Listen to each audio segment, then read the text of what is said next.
I'm sitting inside the cockpit of a B-52 Stratofortress, a nuclear-capable bomber flown by the United States Air Force. It's a surreal moment. This aircraft first flew in the 1950s, and yet here we are, gearing up for a live bomb run in a machine older than most of its crew. The B-52 was built for a world-ending war that never happened. But instead of fading into history, it evolved. The Stratofortress didn't just survive the Cold War, it adapted to every major conflict since: Vietnam, Iraq, Afghanistan.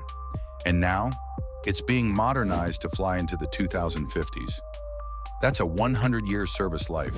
Let's rewind. In the late 1940s, just after the US needed a new kind of bomber. One that didn't rely on foreign bases, one that could fly for thousands of miles, fully loaded with nuclear warheads, and return home. Boeing answered the call with the B-52 prototype. It had a tandem cockpit, 8 engines, and the endurance to circle the globe. In 1955, the first B-52 was delivered. By 1962, 744 had been built. Today, only about 75 remain, but they're legends. Unlike stealth bombers like the B-2, the B-52 isn't designed to sneak in. It's not subtle. It's not sleek. It's the buff, the big, ugly, fat fellow. And yet that raw size is its superpower. This bomber can haul up to 70,000 pounds of weapons on its wings and in its massive bomb bay. During the Cold War, it was 1/3 of the US nuclear triad alongside land-based missiles and submarines. The B-52 could stay airborne for 24 hours straight, nuclear-armed, ready to strike. That mission, called Operation Chrome Dome, defined American deterrence strategy for nearly a decade. But the B-52 wasn't just about nukes. In Vietnam, it dropped more ordnance than all sides combined during World War II. In Operation Linebacker, hundreds of B-52s flew relentless bombing raids to force peace negotiations. Over time, it adapted. In 1991, tail gunners were removed. Stealth aircraft took over frontline infiltration, but the buff stayed because nothing could match its versatility. And now, it's being reborn again. The Air Force is upgrading it with new engines, navigation systems, and communications gear. When that's complete, the B-52J will emerge essentially the same aircraft but built for the digital age. Step inside and it's like walking into a time capsule. Analog dials, manual switches. But that's by design. This aircraft was built to survive a nuclear blast, including the EMP. That's why the systems remain so old school, because they're reliable when it matters most. The crew, 5 total, 2 pilots, 2 weapons systems officers, and an electronic warfare officer. They fly missions lasting 30 hours or more. There's a bunk for rest, a heater for meals, and yes, a funnel for a toilet. Down below is where the real magic happens. The WSOs control the radar, target pods, communications, and most importantly, the bombs.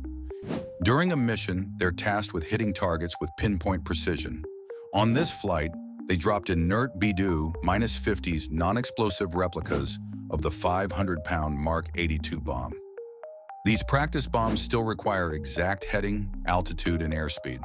One miss was 15 feet off. The WSO wasn't satisfied. That pursuit of perfection? It's baked into the culture of flying the buff. And there's more behind the scenes than you'd expect. Crews pack a 185-pound drag chute by hand to slow the bomber on landing. Munitions specialists assemble everything from GPS-guided bombs to cluster munitions. Crew chiefs inspect tires, brakes, engines, keeping the aging aircraft combat ready. And then there's the reserve. Many B-52 missions are flown by a mix of active duty and reservists. That flexibility allows the military to maintain a highly trained force without relocating airmen around the globe. Aerial refueling adds another layer of complexity. The B-52 can take on up to 120,000 pounds of fuel, mid-air, extending its range indefinitely. The only limiting factor? The crew's endurance. And in the event of a nuclear detonation, there's even specialized gear. Pilots wear pulsed goggles built to detect and block blinding flashes in milliseconds. All of this builds toward one final moment: the bomb run. As the B-52 dives into its speed-down profile, descending rapidly to low altitude, the crew releases the bombs with surgical precision.